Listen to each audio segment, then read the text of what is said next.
بسم الله الرحمن الرحيم. الحمد لله رب العالمين والصلاة والسلام على سيد الخلق أجمعين سيدنا محمد وعلى آله وصحبه ومن والاه. Dear students, dear sons, okay, we are still dealing with the play Major Barbara in the course Modern Drama.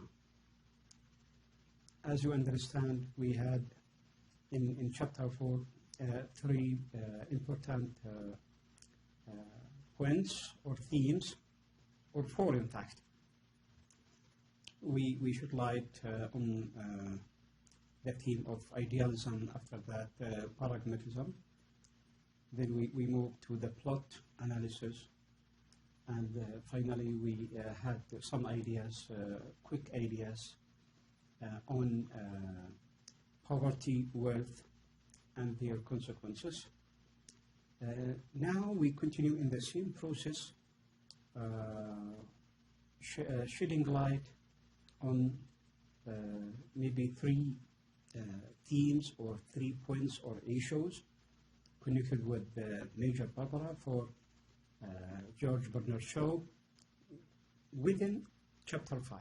So it is divided into chapters. Now we are in chapter 5.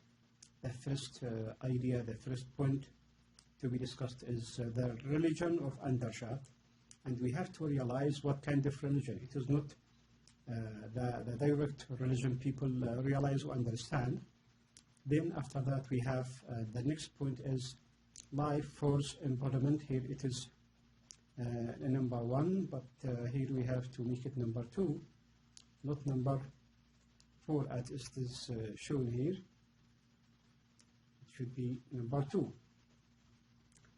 In this section, of course, and to be followed by the characters, we have many characters in a play. We need to read, analyze, explain, show the importance of the main characters, okay, because maybe it takes time to read and discuss or share the views of all the characters. Going back to the first idea, the first point, which is the religion of Undershaft.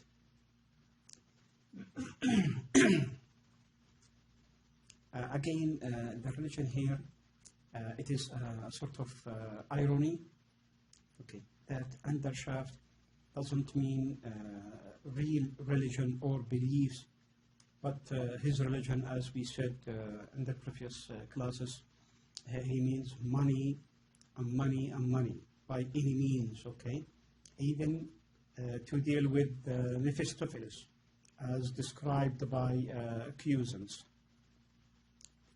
And let's go on within the ideas can be read here. Through Barbara's involvement with the Salvation Army, Shaw offers an examination of Christianity in general and the Salvation Army in particular. Barbara's initial focus is on doing the work of God. I mean, this is the real religion. Here we have, if we have religion to be true, it is like what Barbara has. Act 2 gives the audience a chance to look at the practical implications of this work, as seen through the eyes of its targeted beneficiaries. Through the conversations of Romy Mitchens and Sonobe Price, Shaw reveals that while grateful for the material assistance of the Salvation Army, gives them Mitchens and Price essentially earn this assistance by lying, not by telling the truth or showing themselves truthfully, by a sort of cheating. Both talk about the Salvation Army meetings in which they are expected to testify about their conversations. Price prides himself on convincing the army of his former evil. I know what they like, he says. I'll tell them how I blasphemed and gambled and whooped my old mother. So, I mean, here is what we call a sort of ideas to be cheated through in gaining shelter or food. Merchants, from his side, bemoans the unfairness of women. Their confessions cannot be loudly proclaimed, but as to be whispered to one lady at a time. Of course, these ideas are maybe out of the point.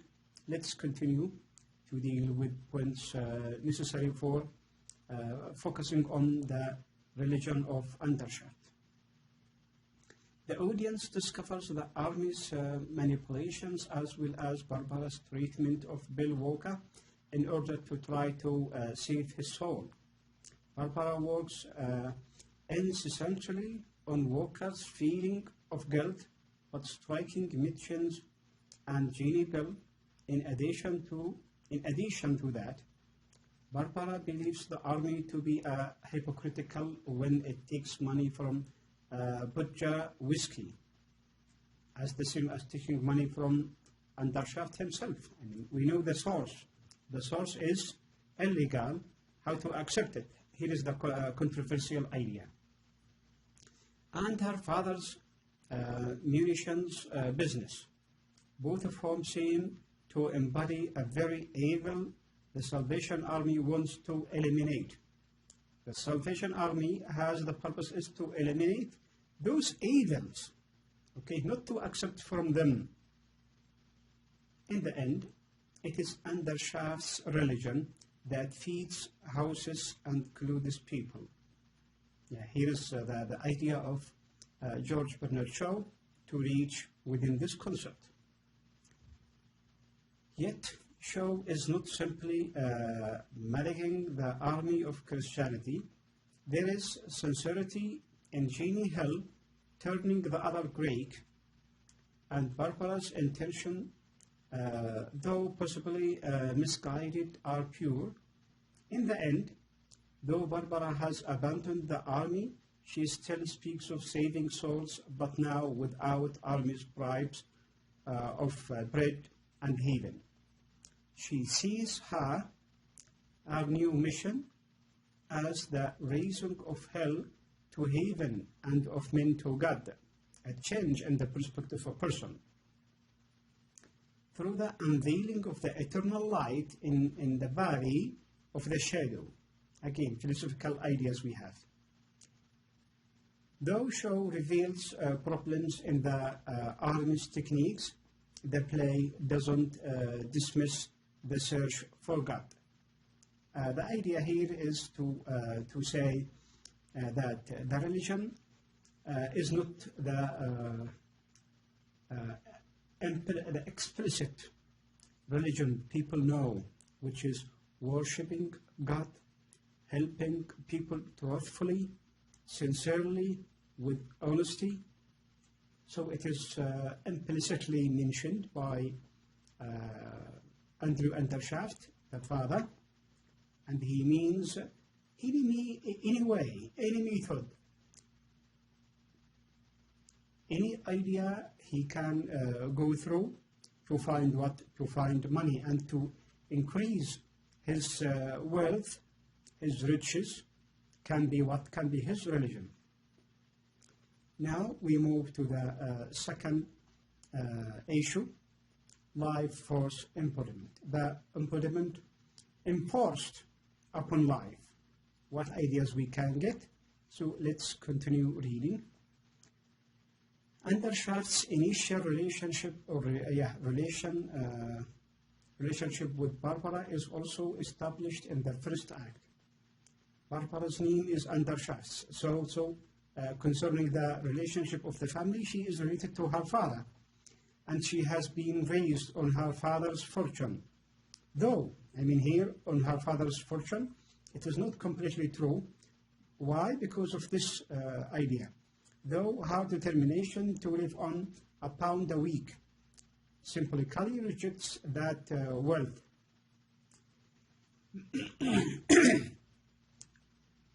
But in his introduction to the critical collection, George Bernard shows Major Barbara. The critic Harold Bloom points out that the source of their initial description, Barbara and Undershaft, are bonded, they are connected, they are related to each other as a family against the mother, as each stands for religion, as the life force. Because of what? Because of money. Religion here means the need of living, the need of money. The two also agree on the motto, blood and fire. We spoke about that in chapter 3 and chapter 4, that everyone has a definition, let's say, or a different explanation on this concept, on this idea. Okay, blood and fire. Someone can say blood and fire against how to secure people from blood and fire, and some others, they can use that blood and fire is important for the, let's say, safety, prosperity of people. So, controversy. Again, although there is a considerable difference in the meaning each takes from the phrase, everyone can have a different paraphrasing of this phrase. Cuisines full of calculated subtlety that grows into confidence by the play's end emerges as the formidable revival to the property demonic Undershafts. At the beginning, he shows as a sort of revolt against Undershaft and calling him a demonic or demon with great verbal dexterity and just a hint of relief that the life force is indeed doing its work through him as he passes on the foundry to his chosen ear. Both men bring a carnal edge to their roles, giving further credence to Shaw's contention that Superman is compelling and irresistible. Barbara is full of confused energy. Here we stop here a little to speak about her energy. Her energy is of diverse branches. If we speak about that, first dealing with her sincerity toward her father,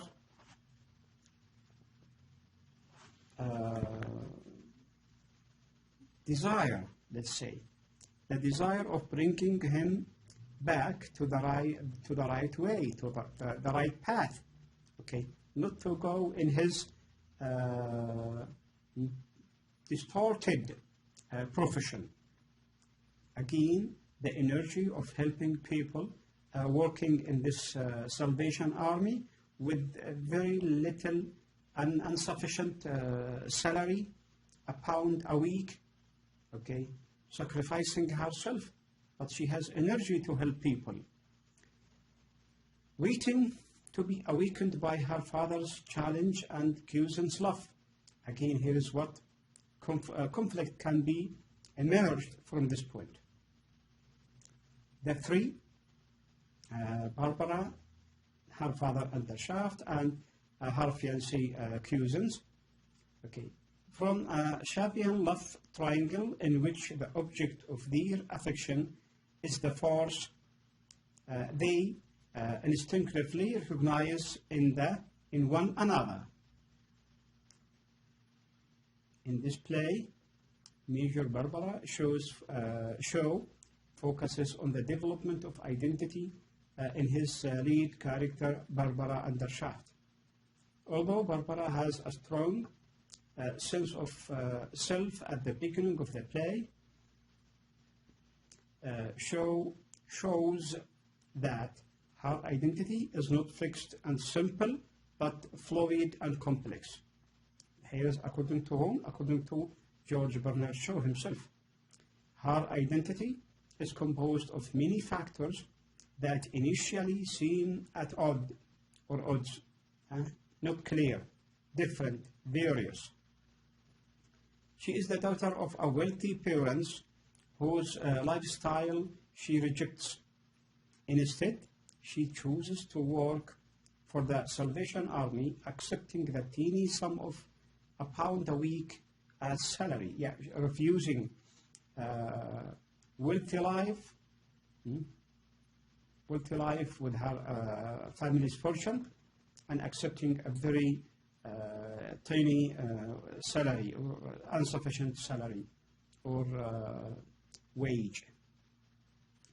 While her allegiance at the place outist lies almost wholly with the army, Barbara will come to realize that her family may enable her to better perform the work of God, because she is as sincere as a religious woman. This realization will bring her closer to God, of course, this is clear. Closer to her parents and family. Yes, even if her father is mistaken in her opinion, or is going in a different way, not accepted way, but still she has a sort of what we call a true link with the family, and she hopes that her father will come back to the correct way one day. Because of what? Because of she is close to him, and being close to him, she will support him with advices in their conversations, in their talking, and so on. Ultimately, bring her to a true concept of her identity within the world in which the play is set. Barbara has clearly forsaken the opulence of her mother's life, as well as Brightmore's idea of an appropriate career for a responsible society woman. Yet, there is another way to see Barbara's relationship with her mother. As a feminist critic, here we have a point of view by J. Ellen Jenner, a critic. She remarked in her book Show's Daughters, Dramatic and Narrative Constructions of Gender. What did Jenner say?